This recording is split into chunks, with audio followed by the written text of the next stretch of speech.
Welcome, travelers, to another episode of the Time Travel Trio podcast. I'm Jen. I'm Matt. And I'm Hyde. And we're the Time Travel Trio.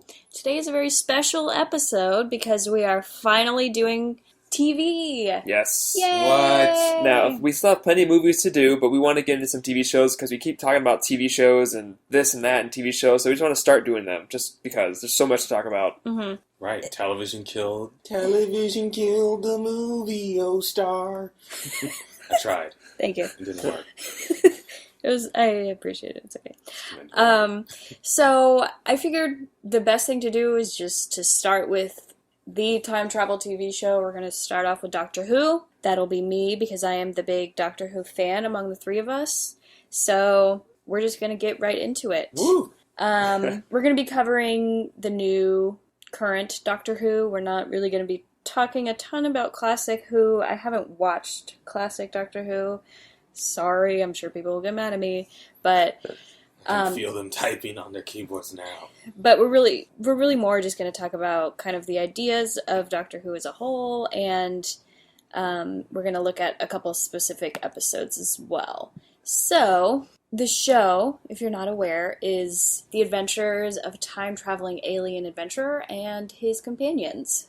The Doctor, who has been a male in each regeneration, which we'll get into what that means, usually always picks a female companion, someone he meets usually at the beginning of a season, or maybe during a Christmas special or something, but meets her and they go on adventures together and we get to watch some of their adventures. That's the premise of the show. So, simplified. So, the couple episodes that we're going to cover will be Blink, which is Season 3, Episode 10. That's a David Tennant 10th Doctor episode. This episode I chose because it's one of those episodes, for some reason, that even if you don't watch Doctor Who, most people have seen it. Yeah, it's real self-contained. It's definitely a mini-movie. It's cool, but it's not a really in-depth example of time travel. There is time travel, but I kind of wanted to cover that episode because I think people could relate to that the most or be more familiar with it. The other episode I wanted to cover is called Journey to the Center of the Tardis from Season 7, Episode 10, which might be surprising to some people because it's not one of those episodes that's like top 10 best Doctor Who episodes, but I really wanted to cover something more that we could talk about as a time travel podcast, not just popular episodes. So, yeah. So I found a fan-made trailer that kind of is a fun, montage, I guess, of all the current Doctors from the new series and, catchphrases and companions. And so you should get a kind of a feel of how the show is. It's very action, it's fun, scary sometimes, as Hyde will talk about, I'm sure. But so we'll play that now. I'm not running away, but this is one corner of one country, in one continent, on one planet that's a corner of a galaxy, that's a corner of a universe that is forever growing and shrinking and creating and destroying and never remaining the same for a single millisecond. And there is so much to see, Amy, because it goes so fast. I'm not running away from things, I'm running to them before they fled and fade forever. The Doctor is a legend woven throughout history. He has saved your lives so many times and you never even knew he was there. He's like fire and ice and rage. He's ancient and forever. He burns at the center of time and he can see the turn of the universe. Doctor. Doctor Who. It's more than just a secret, isn't it? I'm the Doctor. I'm a Time Lord. I've lived for over 2,000 years. You're an alien. Oh, lovely. Yeah. Well, what are you standing there for? Come on! It's called the Tardis, listen. It's bigger on the inside. It can travel anywhere in time and space, and it's mine. So where are we going? Further than we've ever gone before. Your choice. Wherever, whenever, anywhere in time and space. Doctor, what do we do? Run for your life! Geronimo. Watch me run.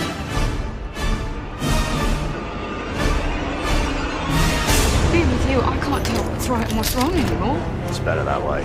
Tell me about it. Is it always this danger? Haven't we figured that one out yet? Running away with a spaceman in a box. Anything can happen to you. That's what I'm counting on.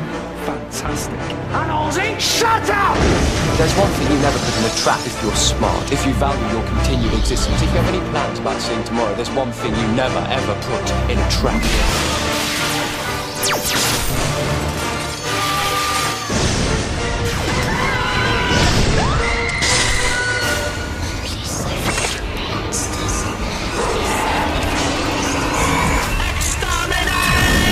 Tardis, Doctor.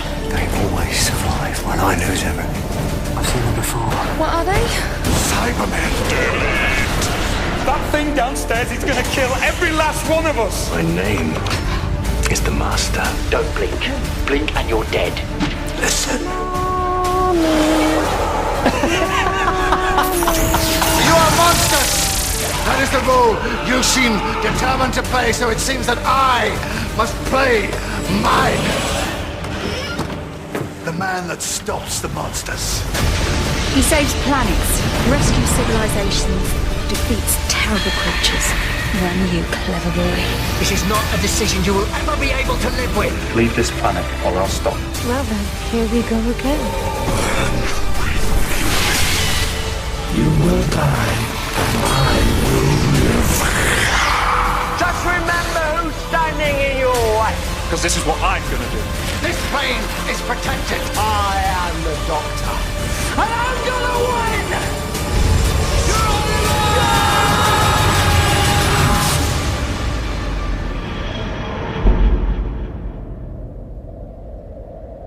2005. Tell you what, I bet you're gonna have a really great year.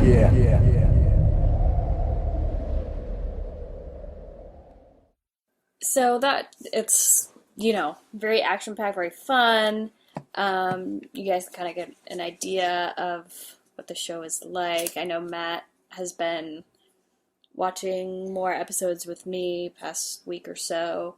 So for me, out of the three of us, I am the big fan. I've seen all of the quote-unquote new Who episodes, and yeah, I'm a big fan, so I'm excited to talk about it. I wish I could talk about it with people who are also huge fans, but, whatever. So You could become huge fans. Yeah. I know. I definitely do want to see the whole show, but at this point I've only seen like sporadic episodes out of order, randomly over the years. Definitely more since I've been with Jen. So, I definitely want to see more. And I definitely have more knowledge than probably someone that just watched these two episodes has.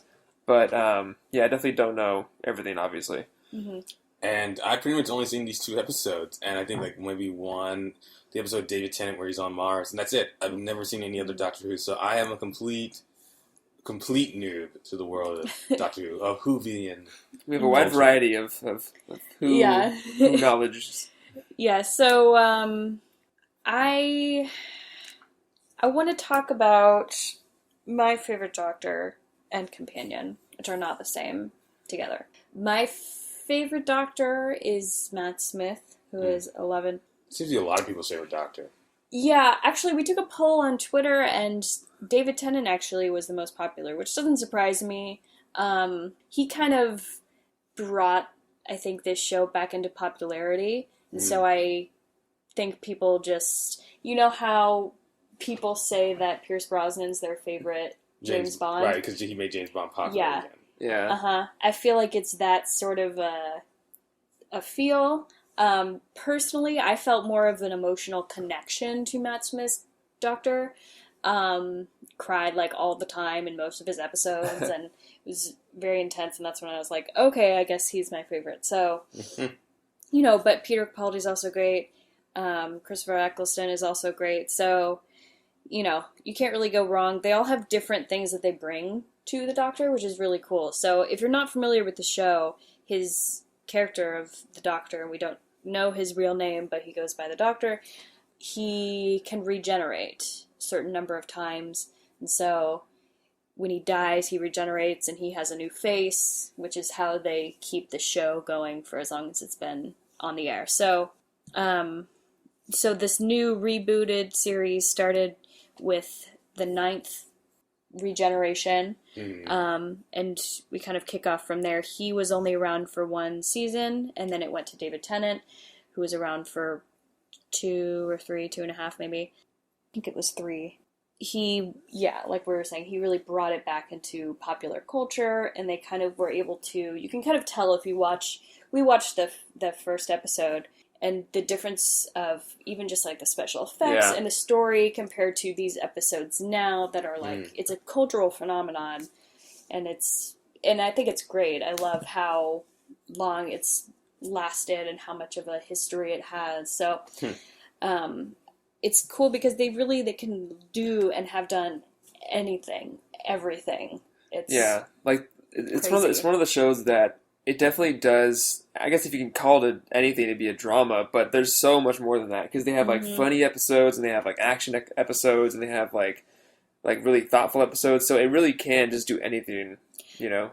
Yeah, and you meet so many different characters, and it's really fun how they portray people and bad guys and, everything in between. And, sometimes we don't, like, for example, River Song is a very popular character who River and the Doctor, their timelines are out of order. So when he first meets her, it's the end of her timeline. She knows everything about him. He doesn't know anything about her. And so they meet in reverse. And so that's kind of a cool, I wouldn't even call it a subplot, but it's a cool thing that happens throughout multiple seasons. Yeah, it's like a way to show time manipulation in a way that you don't really see. Like, there's no movie where people have a relationship and the opposite like that, and there's no movie where someone has a relationship with someone that's on like an opposite time stream, kind of, Yeah, and so like for him, the last time he sees her, she doesn't really know who he is. So it's pretty cool to see how it kind of flip flops. Like he learns more about her, she, knows him less or knows more or whatever. So, so that's kind of a cool thing that's ongoing, and we learn more about her and who she actually is and all that kind of stuff. I won't reveal. That's a pretty big mystery surprise, so I'm not going to reveal it to you guys or to the fans because I want you guys to still watch this show, and I want that to be a surprise who she actually is. So yeah, I mean, if you've seen the whole show, you already know. If you haven't, we don't want to spoil it for you. So yeah. So my favorite companion is much harder for me to pick, I'd have to say. They all have their own merits except for Martha because she's the worst. But why does everyone hate Martha? What does she do? She's well, I mean, in Blink, she's only there to be like, come on. Like an obnoxious, I don't know. There's just something about her. When I first watched this show, I was like watching it, I was in it, I was all about Rose and whatever, and then it was Martha, and Rose is awesome, and so it was really hard for us to kind of like, okay, fine, I get she can't be around forever, we're gonna go to someone new. But that new person I just don't even know how to explain it. She's really annoying. She's in love with the Doctor, even though he tells her, he's nice about it, but like she is very infatuated with him, and he's like, that's not something that I do, whatever. Right. And so, especially after Rose, and so it was just kind of like a little sad, not like sappy sad, but like kind of sad for her as a person. Like she was like this doctor, and then she gave that up to travel with him, and she just kind of follows him around like a lovesick puppy a lot of the time, in my opinion. And and then all she does is just like kind of bitch at him, or like, we have to go, we have to do this, what about me, what about me, why can't I do this, I'm here too. Like even in Blink, She's Yes, like, true. we're stuck here, not just you. It's me too. Or like at the end, like, oh my god, we have to go. Like, stop talking to someone. How dare you talk to another girl? Like that's how it. Like when I watch her, that's how it feels. And so when I was first watching the show and it got to her, I literally stopped watching the show for about 2 years because Wow. I watched up until there and then I was like, nope, I'm done. And then one of my friends was like, watch through Martha. She's not around for very long. She's only there for like not even the entire season. Get past her and it gets a lot better. And so it's like, okay, fine. So I kind of like pulled teeth, got through it, which by the way, when you guys watch, I recommend that as well, to just kind of get through Martha, and then it gets like, it's better until that, like, it just continues to get better, doesn't get worse. So anyway, so she's not my favorite. I have a hard time though because everyone's really good. I wouldn't say Clara is my favorite. She's kind of bland a lot of the time.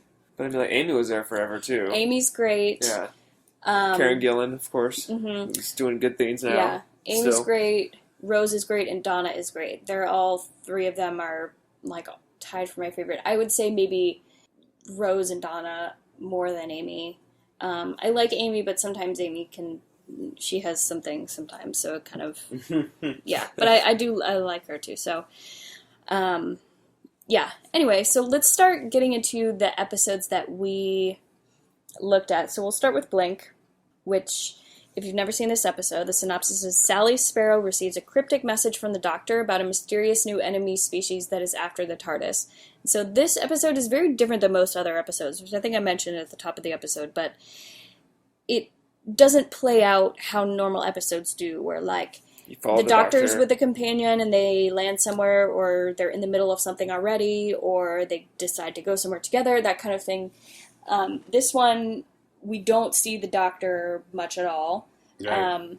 And what we do see of him is like isn't really linear. No, Yeah. we see him mostly through these videotapes that play. But this episode was written by Stephen Moffat, who does He is great. the driving force of the yeah, show. his episodes are always some of the best. So if you need some guidance on what episodes to watch, his are always great. Stephen Moffat of Sherlock also fame. He's the guy behind Sherlock. He's basically running BBC. No, or ran, I guess. I don't think he doesn't do Doctor Who anymore. More recently, but this is a David Tennant and Martha companion episode. Look, like, the only reason I can bear it is because Martha's barely in it. But even, like, as I was saying, even the stuff we do see her from is obnoxious. But we follow Sally Sparrow, who is played by Carey Mulligan, throughout most of the episode, and she's great. So it's a fun episode. If you've never seen it, it definitely plays like a mini movie. So you could watch this on its own and be able to follow it, I'd say. Yeah, I mean, this was the first one I watched because chronologically it came before Journey to the Center of the TARDIS, or other episode. So like, well, I'll watch this one first, and it threw me off because at first I was like, is Carey Mulligan part of Doctor Who? How have I not known this? Like, I didn't realize she was just a special guest star. I know this was before she kind of got bigger, but like, it was just so weird because when I saw it, I thought it was like, wow, that looks like Carey Mulligan in like a few years. Yeah. And I don't know why Carey Mulligan this sounds wrong. She looks older in this episode than she does now. Like, if I look at Carey Mulligan like in like her latest movies, she looks younger than she did in this episode of Doctor Who, which makes no sense to me. There's like time travel, like lighting and makeup. I'm sure. Yeah. No. I mean, she still looks great. I mean, it's Carey Mulligan. I'm just saying. I was just like, it's pretty funny, yeah. So this episode, the time travel is a little bit different than usual. In this episode, the enemy is a species called the Weeping Angels. Pretty scary, gotta say. Nightmare fuel. The idea is that they're these angels with their hands covering their eyes. I'm sure you've probably seen pictures on the internet or whatever, but the idea is that when you're looking at them, they can't move. But when you don't look at them, they can move and kill you and attack you and whatever. So that's why it's called blink. So even if you blink, like when your eyes are closed, even for that like moment, that's when they attack. It's like they only exist in a non-stone form when no organism can see them. Otherwise, they are stone. Yeah. The time travel is involved because they can transport people through time. So that's what happened to the Doctor and Martha. They were there, were made to assume, because the TARDIS is there in this house. Mm-hmm. And so, but they are not there. Right. Guys are now the cause of all the other people. Like, we find out later that they're stuck in 1969. Yeah, that these people have been sent back to 1969. Which is interesting, because the way the Weeping Angels work is they send you back in time, and then they feed off the potential energy of the years you would have lived. Yeah, and so in that present. The Doctor explains in one clip that they kill you by making you live to death, or something like that. Yeah, and that's a pretty rough way to go, I'd have to say. Like, if you were, a young woman, young man, whatever, like the detective who was sent back, he's like, one day you're 20 years old in present day, and then you're sent back to 1920 or 1969 or wherever they decide to send you, and you have to live out your time doing that. There's nothing you can do about it. There's no way to stop it. The Doctor is without his TARDIS, so he cannot go back, and so he needs Sally to help him fix it, to get the TARDIS and back to him. Back to him. What I thought was great is the people that do get sent back, the ones that we do see, Kathy, what's her name? Nightingale. Nightingale. She gets it back to the 20s and then basically lives to she dies 20 years before the present day, whatever. But her grandson delivers a letter to Sally Sparrow in the house the moment that she vanishes, pretty much. Mm-hmm. And so, 20 years before that, she was alive with her younger self. And same with the cop that we see, who is older in that hospital. Yeah, so they live concurrently with their younger self. Yeah, right. There's duplicates, but they're different ages. Right, and they can't interact. For a certain period of time, yeah. And that's one thing that they say in the episode, is that you can't interact with someone you knew or yourself, because it would rip a hole in the space-time continuum. One of those generic sayings that are excuses for not explaining something further. I'm sure the Doctor just told him that just to make it not complicated. I'm sure it wouldn't actually destroy the universe, but the cops said the Doctor told him not to, which I'm sure the Doctor was like, just don't do it. Yeah. You can mess up stuff, man. Yeah. You can mess up the timeline and space. And... Yeah, I mean, at the very least, you'll mess up his personal timeline. But yeah, I'm sure the Doctor was like, it'll ruin everything, just don't do it. Yeah. Just just chill, bro. Just don't even think about it. One thing I liked about this episode was that the use of the past and the future to affect time and events in order to play out. The causal effects. Yeah, so... It's also a villain and a mythical creature that uses time travel as a weapon, which we don't see very often. Yeah. Time travel is usually a tool for the good guys, rarely a tool for the bad guys. Yeah, which I really... Yeah, no, you're totally right, and I liked that about it. And then at the end, it totally comes full circle with Sally running into the Doctor after all of this has happened. She has all this information, and she's like, how does he know everything that he knows? And then she sees him just get out of a taxi and runs out, gives him the information, but he doesn't know who she is. It's before, for him, it's before all of this has happened. He hasn't been set back to 1969 yet. And so he then, it's like everything happens as it should have, and the world continues to spin, and the timeline is corrected. Is still correct. Yeah. It's so we know at some point that creates it to come full circle. It's like he gets the notes from Sally, and at some point goes back in time a little bit to visit the house, because she says, at this house, and then his TARDIS is sent to the police office. So my theory, because we were kind of discussing this a little bit, my theory with that, though, is that after Sally gives the Doctor all of her notes of the Weeping Angels and the house and everything that happened in 1969 and all that stuff, and the transcription of the videos, is that he probably went there to investigate it. Right, or the TARDIS took him there. Yeah. Because he needed to be there, you know? Yeah, it definitely could be either or both of those things. So that kind of creates the time, not a time loop, but it's consistent in this sense, where the way that we see things happen have always happened that way. Like he always went to the 69, recorded these videos, that way she can get in the present day. Yeah. Which isn't always the case in the show, because the timelines do get changed in the show at sometimes. Like, events are changed. But this one is pretty consistent. Yeah, events are definitely changed timeline, which we can get into time travel with the whole show in a minute. But I just wanted to say I liked that the doctor doesn't tell Sally, "You're the one who gives me these notes," when she's like, how does he have all this information? He doesn't tell her that. Right. Which is something, that's like who his character is. He gets timelines and knowing what information to give people and what information not to give to them. And the whole conversation with the video and her, where he actually transcribes it to eventually then give it to him to do that conversation, is great because it's like, cool. It's the famous time is wibbly wobbly timey wimey stuff. That's people usually know of. You know, it's how the rules work in the show, more or less. That scene was very well written for sure. There's somebody, spoiler alert. At the end, she's supposedly living out a happy life in a record store, which.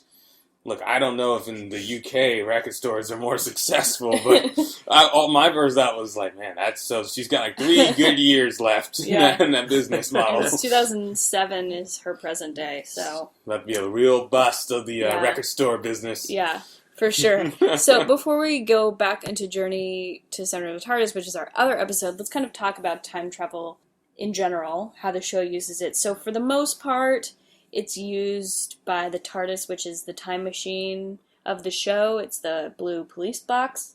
TARDIS stands for Time and Relative Dimension in Space. It's very high-tech advanced. It's technology from the Time Lords, which is what the Doctor is. He's a Time Lord from the planet called Gallifrey. I feel like I'm like, is this gibberish? You guys probably, but that's okay. Hopefully people listening to this are at least very interested in Doctor Who or have seen Doctor Who.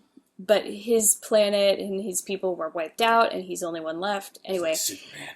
He's the last Time Lord with the last TARDIS, basically. Yes. So he uses this to travel through time and space, obviously, and it is the machine itself is more complicated, which is why I wanted us to watch Journey to the Center of the Earth, or Journey to the Center of the TARDIS. Matt and I also watched another episode that kind of showed that it has a conscience, which was an episode called The Doctor's Wife, and it thinks and feels like it. It has a memory, but it's like obviously the experience is like time to the TARDIS is way more wibbly wobbly than it is to the Doctor because it like has all of time at its disposal, so it's like it's more mixed up in its consciousness, but it definitely does remember things, and it has emotions and feelings. Definitely. So that's basically how it works. Sometimes there's exceptions. There's stuff like the Weeping Angels, which do reappear again throughout this show various times. There's all these different things. It's not just the TARDIS moving through time. There's different things, different devices, different whatevers that can move through time. And I like it too because it's not just a way for them to get to, like, an episode isn't just them time traveling to a point. Sometimes it is just an adventure and they leave that time period, but it's more than just that. They do more interesting things with time travel. Not every episode, but there are more than just a handful, which is cool. So, rules. Anything and everything. There are rules, but there also aren't rules. It's pretty funny. It's like, there are circumstances where it's a quote-unquote fixed point in time where you cannot change things. However, the Doctor still does change things during this fixed time. So no big spoilers, but there are certain famous fixed points that aren't actually fixed points, we find. Yeah, or like they're still fixed points, but he can change it anyway. And that happens multiple times. So and one of them is Water of Mars. So like if that rings a bell for you, that's probably why. So, which I actually like those circumstances. It's not all the time, so it doesn't feel like it's too much, but it is something fun that's like, he's not supposed to change this, but he still does it anyway. And that's the thing too, like the Doctor does know all, like, quote unquote everything, but he doesn't know everything. So like, even though something is a fixed point, like that's just, it might just be him saying like, don't go back here, you'll make things worse or whatever, but like it is just saying he can't physically go back there, you probably shouldn't go back there. We also don't know everything he knows too. So like while we do see him all the time, we don't see every minute of every day. So there are definitely gaps of time that he does other things that we don't see, so we don't know the knowledge he gains from that. Sometimes we see him and he's 700 years old. Next time we see him, he's 900 years old. So like we don't know like what happened in 200 years. That kind of thing it's common. It's also the way it's written too. It makes it so that there aren't plot holes necessarily. I mean, obviously I haven't seen every episode, but from what I can tell, there's either thought to everything or there's at least a reason you can explain it in your head to be like, oh, okay, this isn't just, they just didn't forget. It was like, oh no, there's more than I know. Yeah, no, you're right. It's pretty solid. It's pretty, especially for the big things, they do take a lot of care to make sure it's sound logic of things, timeline-wise and stuff like that. Especially with a character like River Song, you have to be really careful of both of their stories. Yeah, because the first time you meet her is like, seasons before you last see her, and they kind of explain what happens to her in the first time you see her, more or less. Which is one of my favorite episodes, actually. That's the library one with Donna. Okay, so consequences.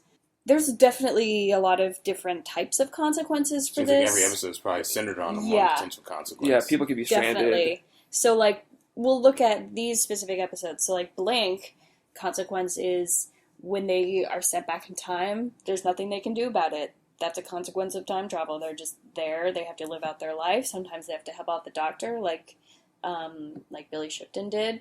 Or sometimes it's like her friend Kathy, who lived out her life, and maybe she was always meant to go back to 1920 and meet that guy and have a bunch of kids and be happy and whatever. She was happy. So. Yeah, Billy doesn't have a horrible life going back in time. No, he still got married. He just didn't get to do what he wanted to do. Britain 1960s is a lot different from American 1960s.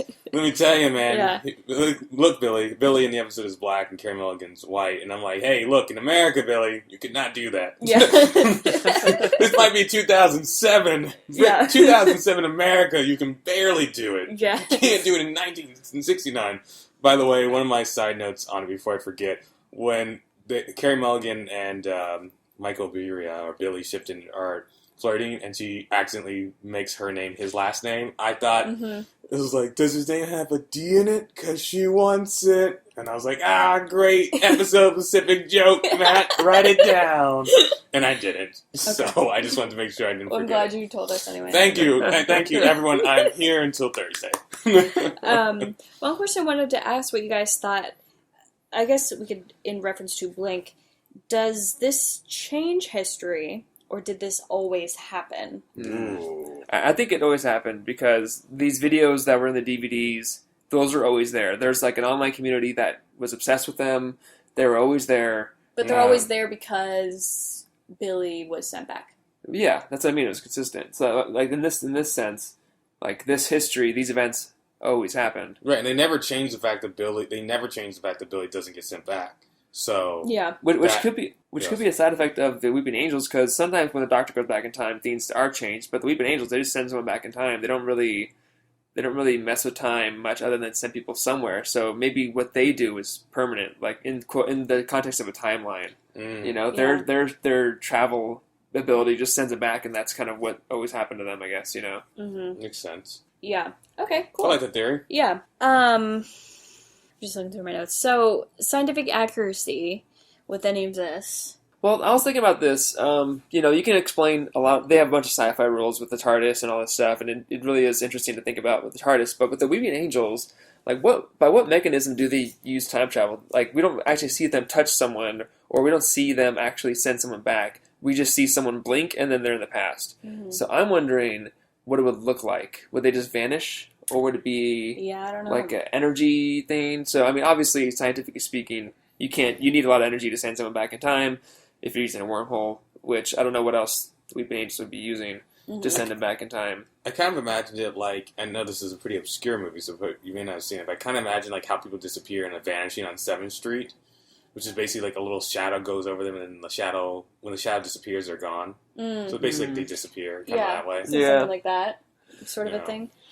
There's another enemy species called the Silence, and there's this really funny, like, question of, like, if the Silence met the Weeping Angels. So when it's the Silence, you can see, if you're looking at them, you can see them, but whenever you and you like remember why you're looking, and then if you turn away or like blink or whatever, you don't see them, you don't remember that you ran into them, you're like, wait, what just happened? Like, if you were a silence and I was looking at you, I'm like, okay, you're there, and then I like looked away, like turned around for a second, and then looked back, you weren't there, I wouldn't remember that I saw you in the first place. Oh, wow. So, here's the funny question. What would happen if a silence looked at a weeping angel? Ooh, it's a So, new force. it would be the idea of, like... Unstoppable like, when you're object. looking at... Right, would the weeping angel remember? That's the question. Is because it's this whole... there isn't really an answer. Funny. It's just kind of a funny question to pose. It's like putting a buttered piece of toast in the back of a cat and you drop them. Or whatever. It's like, because a cat always lands on its feet, and the bread always lands on the butter side or whatever. So if you drop it, if you drop a cat on the back, there's a great chart about it'll always that. flip over, and like, I don't know, it's like a funny like idea. I wonder if there's a way we can figure out what would happen. So like, if you're a weeping angel, okay, and Hyde is a silence. So if you're the weeping angel and the silence is looking at you, I'm frozen. You're frozen, but if the silence looks away, like what would the weeping angel be able to see the silence? Well, that's the question. I guess who flinches first, that's the one who... Well, here's the thing, like, if the silence is turned around, the weeping angel can see it, and then, like, know it exists, and then as soon as it turns around, it would close its eyes. Well, but it doesn't... Once you don't see the silence anymore, you don't remember that it's there. Well, that's the thing. So, once the silence looks at the weeping angel, it'll close its eyes, so it won't be looking at it anymore. So game over for the weeping angel. Yeah, as soon as the silence turns around again, it'll remove its hands and then, like, see it, or not see it, or not remember seeing it. So it would just, like, it would be like a weird... It wouldn't be able to follow through on, like... Yeah, so silence would be the weeping angel. I think so. Yeah. Yeah. Because there's no advantage the weeping angel has over the silence. When the Doctor, and I think I'm pretty sure it's Amy and Rory, are up against the silence, what they do is they have like a Sharpie, and they like tally how many they see on their arm. Some memento and so style. that way, when they like look away, they see like, oh my god, there's like 5 silence around me right now, and that's like really intense. So anyway, like, what do silence do? Like, they stab you, eat you, kill you, mortify you? Kill you for sure.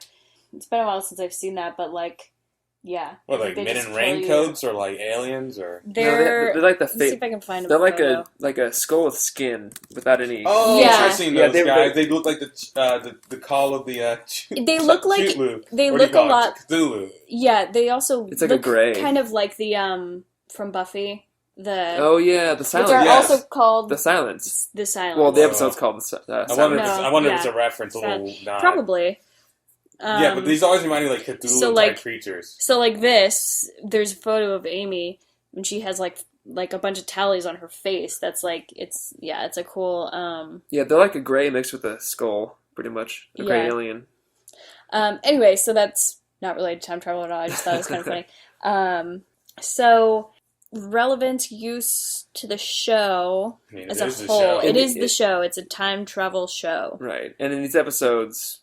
Like, we chose them for that reason, so... Yeah, and it is relevant to the show. Sometimes, as Matt said, sometimes they just go somewhere and they're there the whole episode and then they leave at the end and that's the travel. But there are also episodes like these ones that we're going to talk about, and like we'll talk about Journey to the Center of the Tardis. And there's a bunch of different episodes. Like, if you guys had watched all of Doctor Who, I probably would have picked Day of the Doctor for us to talk about. It's not super crazy time travel, but it's kind of a fun Doctor Who episode. Like, I probably would have picked that one over Blink, but it's okay. So, I didn't want to spoil too much for you guys to see that.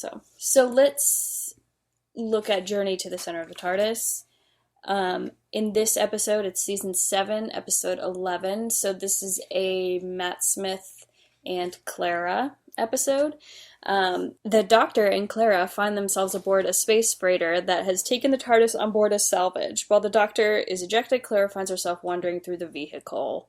But that's probably plenty. Yeah, I don't want to read the whole thing. So, Clara essentially is locked in the TARDIS, and the Doctor and these salvagers are outside and have to go in and try and find her. I chose this episode because there's some time rift stuff, and there's some duplicates, and there's I felt like interesting things to talk about. I also wanted Future to talk echoes. about, yeah, I wanted to talk about the TARDIS itself, because it's such an interesting thing. It's not like a regular time machine that we're used to seeing. It's not a DeLorean with like a flux capacitor. It's like, it's a living being that can Living control machine. time, and it's very complicated, and it has an infinite number of rooms and all of this kind of stuff. So what did you guys think of this episode? It was a cool episode. I mean, I've never really, like I said, this was only the second or third, depending on how you decide to count it, third episode I've seen of Doctor Who. So it was a very interesting one to come in on, because apparently this was like kind of a milestone episode for the show. Like, you'd never really seen inside the TARDIS. You didn't really know how the TARDIS operated until this episode. Yeah, we definitely got a lot more insights into what the TARDIS looks like, more than just the control room, which is what we always see, where they're always standing around that circular thing in the middle. That's the control room. But in this one, like, sometimes we see them maybe walking down a hallway or something, but we saw different rooms. We got to follow Clara in the library, and like in the, I don't know, swimming pool. She walked by the swimming pool, which we saw, which was cool.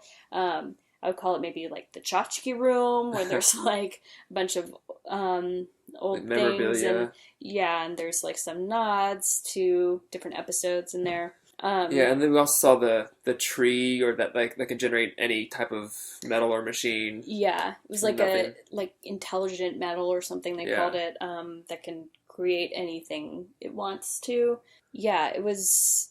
I like this episode because it's kind of, there's still some human stories that they tell, but it is like, I'm interested in the TARDIS. Like, I would love to be able to, if it was real, to like explore it and its infinite rooms. I wrote that too. I would love to explore the TARDIS. Because, like, for me, like, this is a kind of non sequitur, but I love the game Skyrim, and that world is so detailed with so many sprawling dungeons, and I just like to explore them all. And, like, this reminds me of doing that, of, like, walking through a room, seeing all these little elements, and, like, I just want to explore this as if I would in Skyrim. You know, just, like, walk around every single little tunnel and room and dungeon, and just kind of, like, look and just collect stuff. So, I want to talk about the time travel in this episode. So there's a time rift at the end that we see. The idea is that during this crash at the beginning of the episode, there's a rupture in time, and so time is leaking memories throughout the show in the TARDIS. So there's times when Clara gets separated from the group, and she sees herself walk by, then she sees the Doctor, and she thinks it's the real Doctor, but it's not, and there's things like that, and there's like things that we hear them, their duplicates or their memories say, that we saw earlier in the episode, stuff like that. So I always thought that's such a cool idea of like leaking time. Like, that's so interesting. Yeah, and there's a lot of stuff that, like, causality-wise, like the grenade that is thrown in, Clara touches it the first time, burns her hand, and then she drops it. And then we can't really read what it, because she got burned by it. We don't really see what it said until the end, really. I also think, though, that until that particular future was, like, the more and more that one was going to unfold, that's when we could start reading what was on her hand. Right. And it's also her skin, like, getting a burn, you know? Right. So it was getting more skin visible. heal, Right. Right. I think it's both. But I do think it's, like, the closer they get to that actual event of him throwing the grenade through the time rift, Right. the clearer her hand is of what it says. Yeah, Do you know what I mean? yeah. Because, like, that's what's coming to fruition. Right. So I think it goes hand in hand. Haha, pun intended. So, well, I also thought it was interesting, too, because I kind of, like, guessed that the monster was Clara because it showed her hand. It showed the monster's hand, and it was, like, kind of red in the same area where her hand was. oh, I didn't see that yet. And sometimes it also had the hand do its face, too. But there was a point where it showed his hand from, like, behind. It had, like, some red... Like, it looked like letters, but you obviously couldn't read it because it wasn't really, you didn't really know yet what it was. Yeah. Or something like that. Yeah, they're, so these creatures, they look like lava creatures, I would call them. They're, like, human-shaped, but they look like molten lava, kind of. Right. Like, dried, black, whatever. So, they're chasing them, and then we find out at the end of the episode they died within this, like, exploding sun room, and it's, like, an echo of them from the because future. because it's this rupture in time and it's this whole thing. So it's like all these different things going on. And then at the end, of course, the Doctor sees there's this time rift, and he sees the grenade, and he writes on it and throws it back, and also like talks to his past self. Right. And so the Doctor from the explosion at the beginning of the episode looks over and sees future Doctor like stepping through the time rift and saying, "Doctor, I'm from your future, you know, explode this," or whatever he says. And so doing that resets the timeline so they don't ever crash. And right, so then because he took the ship on safe mode. Right. And then that put down the shielding, which then allowed them to be kind of tractor beamed by the salvage. Yeah, which caused all the issues. Yeah. So it fixes everything. But the interesting thing is like the conversations and all the things that they had while they were trying to fix the ship and figure out what was wrong and they were going through, all that kind of gets erased. So like even the Doctor doesn't know all those conversations. He knows that he knows there was 2 days that they lived out. Okay. So at the end when she's like, "Why am I so tired?" and he's like, "Well, we lived out 2 days in one." And she's like, "What are you talking about?" And he's like, "Don't worry about it." But that's because he saw his future self. He knows that this has already this unfolded, and then they went back and fixed the timeline. But he doesn't know the conversations. He doesn't know that Claire is just a normal girl. He doesn't know the conversation that they had. So kind of, she doesn't remember that she's kind of afraid of him for what he knows about her and all this kind of stuff. So, which is something that plays out towards the end of the season with Clara, is like who she really is, because she keeps showing up in the Doctor's timeline, in different places, different eras, as different things, but she always dies and he can never save her, and so he's trying to figure out why, and we find that out at the end of the season. So my question is, when he does throw the thing to the time rift, obviously that Doctor is still on the other side of the time rift. Mm-hmm. What happens with them? Do they just like collapse into the one timeline, or like? I would imagine once they fixed the timeline and he fixed whatever he fixed from the explosion, that quote unquote erased them from being collapsed. Yeah, so like they disappeared or whatever it is. Right. Is that solid time travel, Foreman? Well, I mean, it depends on the rules. And the rules in this, I mean, it's kind of hard to say what is and isn't like a plot hole or whatever, but I don't think it is. I think it's just a separate, like... Yeah, we're it's talking kind about of like a time rift if you're here. thinking about Back to the Future, like, it's just a separate timeline. And so they went back to the explosion, or in Back to the Future talk, it would be like... The point. The almanac. Before the almanac, or whatever. And so they just went back before that, fixed it, and they went on a different timeline for the rest of it. So the one that they negated from happening just no longer exists. Yeah, and it's also like we're dealing with time rifts here in this episode, and we are seeing future echoes. So the future that we see interact with the present isn't actually the future. So it's like we're talking about different timelines interacting with each other. It's a future. It's not the future. Is the difference? Yeah. Right. So. Okay, so I did not know this, that they didn't really... apparently this was a big episode that surprisingly Stephen Moffat didn't write, but he really wanted to be created because he always, as a kid watching Doctor Who, wanted to see more inside the Tardis. And this episode was basically made to finally... This is like a big episode. People had never really seen that deep into it. Yeah. So, with that in mind, is Matt Smith... Because, he comes up as a lot of people... I know we said David Tennant in our poll one, but a lot of people talk about Matt Smith in very high regard. Is he essentially what Daniel Craig is to James Bond? Like, is this like... Because it seems like every time someone talks about Matt Smith, it seems like his season as a Doctor, they really revealed a lot more of the secrets of the Doctor. Not necessarily. I wouldn't say he's the Daniel Craig. Because they all kind of play different parts. Okay. It's also skewed because I talk more about Matt Smith than anyone else, so there's also that bias. But, there's different things that are revealed through different characters. Like, there's all sorts of different aspects and different questions. Like that a lot of are things. explored. Yeah, a lot of things like started with David Tennant. Like the Weeping Angels that was introduced in that episode that we saw. River. Like that kind of things. River was David Tennant, yeah. The first time we saw her, that kind of stuff. So there's just different aspects of, I wouldn't say more secrets are necessary. I mean, maybe. Because she does find out, even though you don't hear it, she does discover his actual name. She does, but then it kind of gets erased, obviously. Yeah, negates that.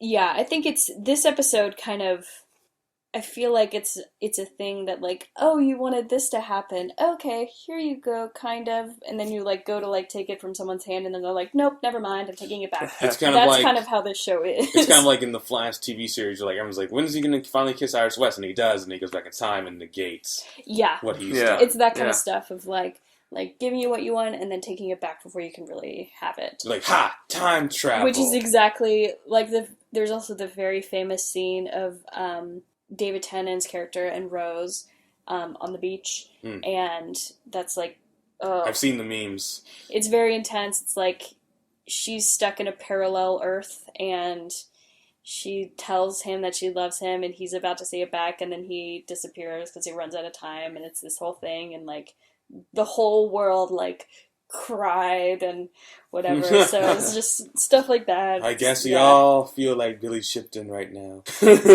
Shipton ship that never shipped. I ship it. Yeah. It was a good ship. It's a good ship for 5 minutes. 5 minutes. So could have had a record store with her. Yeah, he could have. Had a great 3 She could have years. had a lot more money with him. She could have had a lot more money. Could have had a much more stable job. Then she could have. They totally would have been together forever. Like she already had the name. She already wanted the name. Yeah. She wanted that good suffix.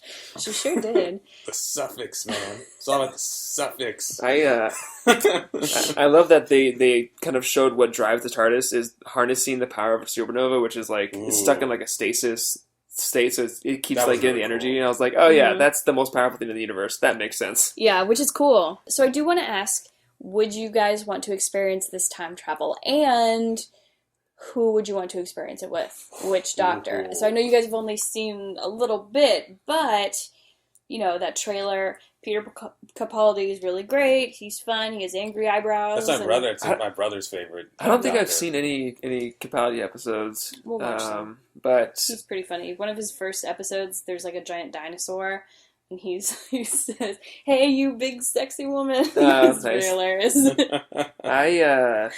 I don't know. I mean, from what I've seen, I do like Matt Smith, obviously, but would you want to experience time travel first? Yeah. Okay. Duh. Yeah. You have to say it, though. If some guy in a box shows up and, you know, says, like, come away with me to experience time and stuff, I'm like, yeah, duh. Yeah. But first let me get Jen. Yeah, you better. But, I don't know. I think... Don't make me be Rory. You be the Rory. I don't know. I kind of lean towards David Tennant. Okay. Yeah. How come? Just from what I've seen, they have different personalities. I like his more like he's more cavalier, I guess. Yeah. I don't know. He's kind of like, let's do this and do that, and you know, he's like Alan-Z. You know, he has his whole which means let's go in French. Yes. What about you, Hyde? Oh, this is tough because between the two, Blink seems like a horrifying ordeal to go through. You know, it's like, it just seems like just, you know, obviously it's not great being chased around in your own ship by, like, a lava echo monster of yourself, but for some reason, Weeping Angels are just way more creepy. But I think David Tennant and I would probably get along better. Mm-hmm. So yes, in the time travel, but if I was going to... Matt Smith seems, Doctor Who seems like a lot more of a cautious doctor. I think actually you and Nine would get along the best, which is Christopher Eccleston. Yes, well, I think that would be... Someone has told me that as well. He's pretty, like, goofy.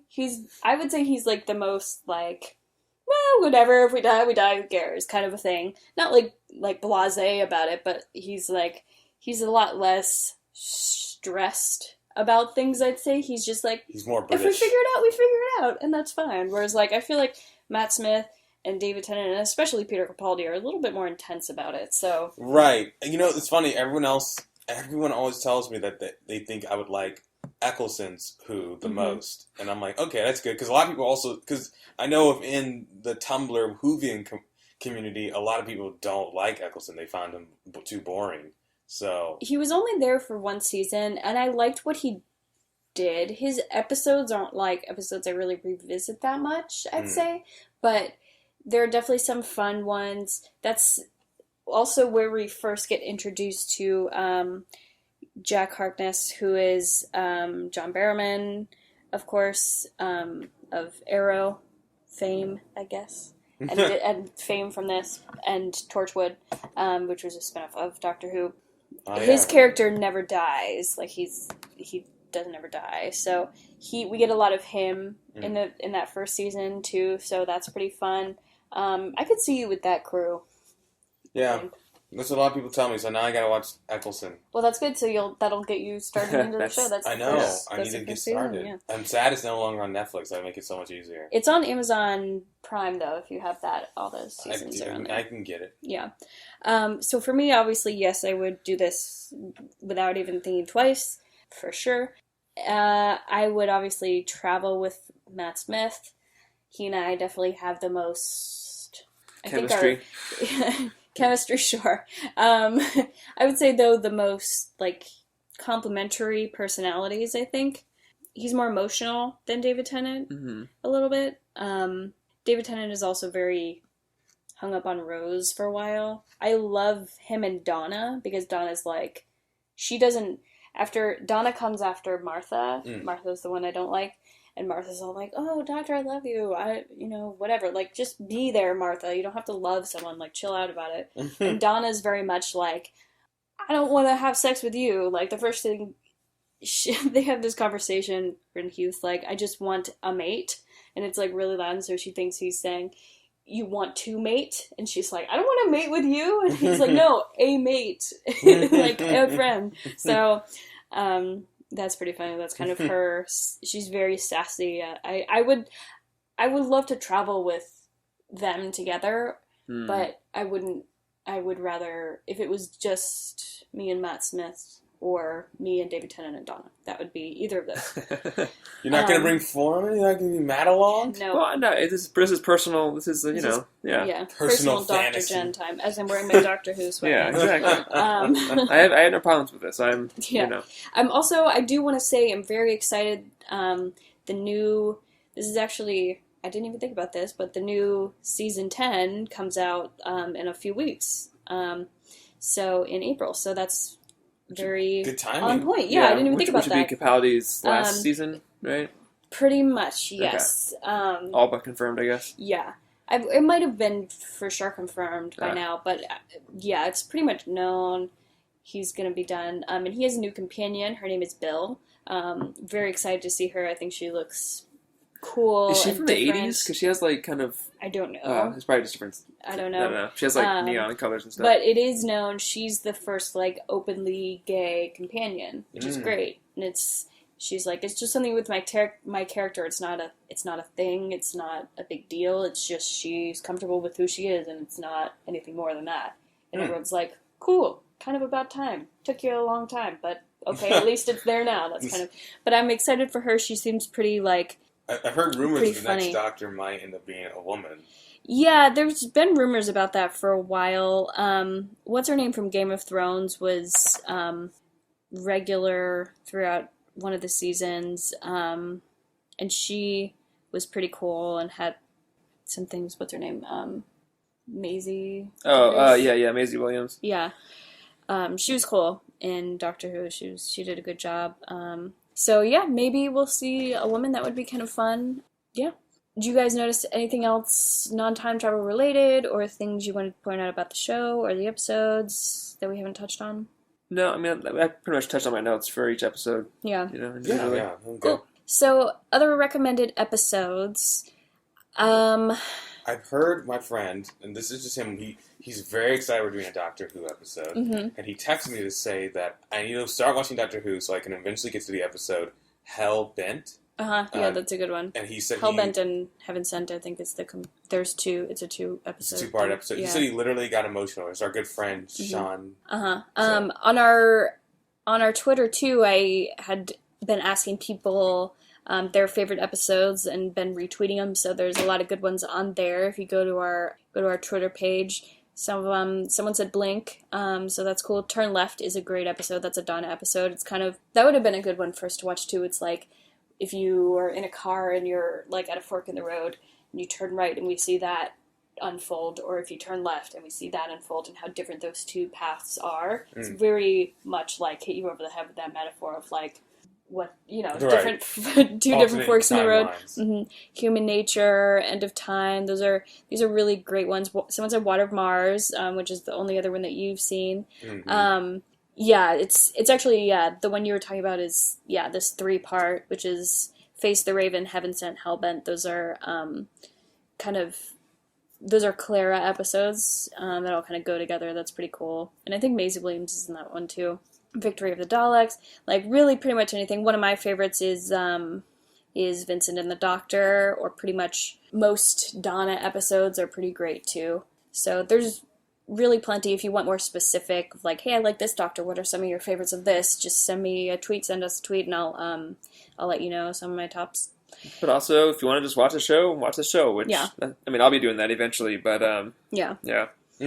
It's a BBC show, so the seasons aren't super long. You know? Just, if you have trouble getting through Martha, get through Martha. I promise it'll be worth it when you get past it.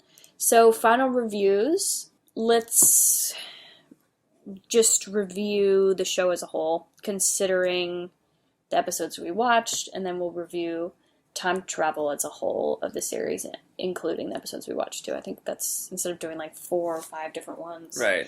So, show rating. Matt, you want to start? Yeah. From what I've seen, I like it a lot. It makes you want to watch all of it. And if not for lack of time, I would have already done that by now. So I want to see more, and I will see more. These episodes in general were great. Blink is a good standalone story that like you kind of see the Doctor's adventure, but from a different perspective, told in a different like linear timeline that isn't his really. And then Journey to the Center of the Tardis is a good, like, I don't know, it's a good story. Obviously, it involves more than just what you see in the episode, but you still, I don't know, I still like just seeing all those different time riffs and different themes and all that stuff. So I would probably give, in general, a 9 out of 10. Probably once I see more of the show, you know. I don't know, but yeah, I like it a lot, so it's solid. I agree. Journey to the Center of TARDIS is a fun episode. It's definitely not one of my top episodes, though, but I liked it for what we could talk about with this show, and I thought it was a good example of kind of looking at the TARDIS itself. And it was kind of fun to see more of that in that episode. Blink is a great episode, but again, different from most other episodes in how they're told. I love the show. It's one of my favorite shows. I wouldn't say it's my all-time favorite show. There are definitely more kind of, for lack of a better word, boring episodes than I would like sometimes, which was, you know, a little bit more tiring when I was watching the show, like, all the way through, or like now that I've seen it, I can kind of skip those. Right. But there are definitely like 3 or 4 sometimes per season that I just am like, that one's okay, but nothing interesting happens that much. So that is why I am giving it a 9.5 out of 10. Okay, I mean, I'm only go based off the 3 episodes I've seen, but they seem like fun. It seems like a nice, fun adventure show. It seems like the kind of show that if it was airing on American television when I was growing up with my family, we probably would have watched it as a family. It has a nostalgic feel to it, even though I've never watched it as a younger person.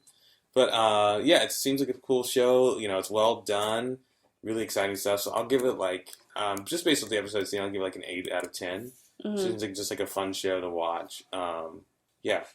Cool. So time travel rating. So Matt. Yeah, from just these episodes, because I can't really talk on that show as a whole, but I feel like they address any kind of issue someone might have with plot holes or any kind of inconsistencies, because they have so many different things they can do with it, and they do so many different things that unless someone is really trying to just really nitpick and try to find issues with the show, I feel like they're pretty careful with what they do.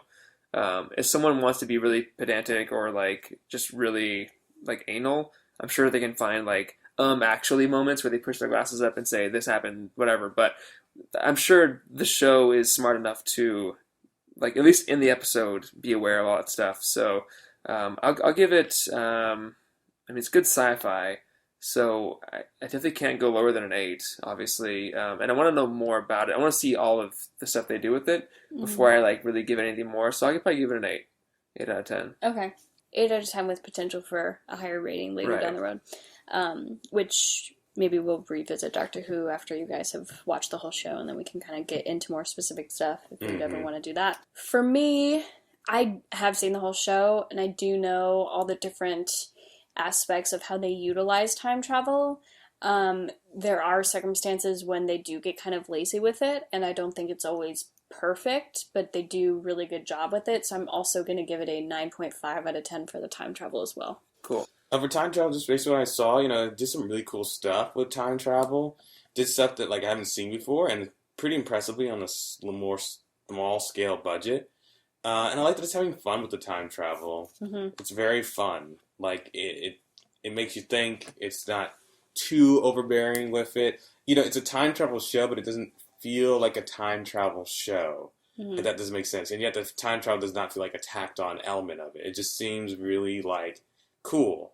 It's kind of time travel without thinking about it. So with that in mind, I'll give it an 8.5 out of 10 for the time travel, just because, there wasn't really anything I can complain about. I want to see more before I give a higher rating, but I liked it. Cool. Yeah, I want to say on IMDb, the top rated episode is Blink, which doesn't surprise me because, as I said, that's the episode that most people have seen. So it doesn't surprise me that that's the one that's highest rated. After that is Heaven Sent, which is one that you mentioned. There's, a bunch on this list, but Silence in the Library is one. That one's one of my favorites. Girl in the Fireplace is another great one. So like if you go to the Doctor Who IMDb page and on the right hand side, you'll see that. So they're all pretty highly rated. Like 9.8 is the highest and the lowest is like 6.2, which is still pretty high. So, and these are like Lazarus Experiment. I know for sure that's a Martha episode. So like, I think it's pretty funny. I don't know. I'm trying to skim and see if I can find Journey to the Center of Tardis. Okay, it's 7.7. That's not too bad. So we weren't that far off, actually. Kind of split the difference. On Rotten Tomatoes, the show as a whole has an average of 88% rating, which that's pretty good. That's pretty much where we were. So, of course, episodes and seasons are also rated individually, but I guess that's the average, so that's cool. Okay, our next episode is Hyde's Choice. So what'd you pick for us? I picked the 2000 crime mystery sci-fi film Frequency. It stars Dennis Quaid and Jim Caviezel. Pretty interesting film. It's about an accidental cross-time radio link connects father and son across 30 years. The son tries to save his father's life, but then must fix the consequences. It's almost a little, I mean, I haven't seen this movie, but it seems like maybe it's a little bit similar to like Butterfly Effect kind of. There's some ideas. themes. Imagine if the relationship between the father and the son in Butterfly Effect was actually like made important, and actually they tried to delve into their relationship. It's kind of like if you try and save someone, and then then you have to deal with what happens after that. Yeah, it's a little Back to the Future-ish maybe then. Yeah, I saw this movie a long time ago, so I don't know if I remember the ending exactly, but yeah, it's less like Butterfly Effect is like jump around a lot. This is less jumpy around and more like one moment that's important. Gotcha. But yeah, it is. Okay. It's interesting. I remember certain scenes, but I don't remember the whole movie, so I'll be looking forward to seeing it again. I haven't seen it probably in a good 10 years, so I'm excited to see this again. Cool. This movie looks like it was nominated for a Golden Globe for Best Original Song. Like Garth Brooks. When you come back to me. Again, though it did get nominated for a couple of Saturn Awards. Yeah. Cool. I'm excited to see this. So, of course, there's also a TV show based on this concept. I don't think it's specific to this movie, but it's also called Frequency, so it's this idea. Yeah, we won't be touching on the show at all. We'll be just focusing on the movie, but we might eventually tackle a TV series if it survives long enough. Who knows? I don't know. Yeah, we have a lot on our list though, so yeah, it's not a high priority. Sorry, sorry, Frequency TV show fans. That one guy is like, how dare you? My favorite show. Yeah. My favorite of all time. Yeah, there's like a popularity meter, and it's just like a downward arrow of this movie, and I would imagine probably the show too, so that's pretty funny.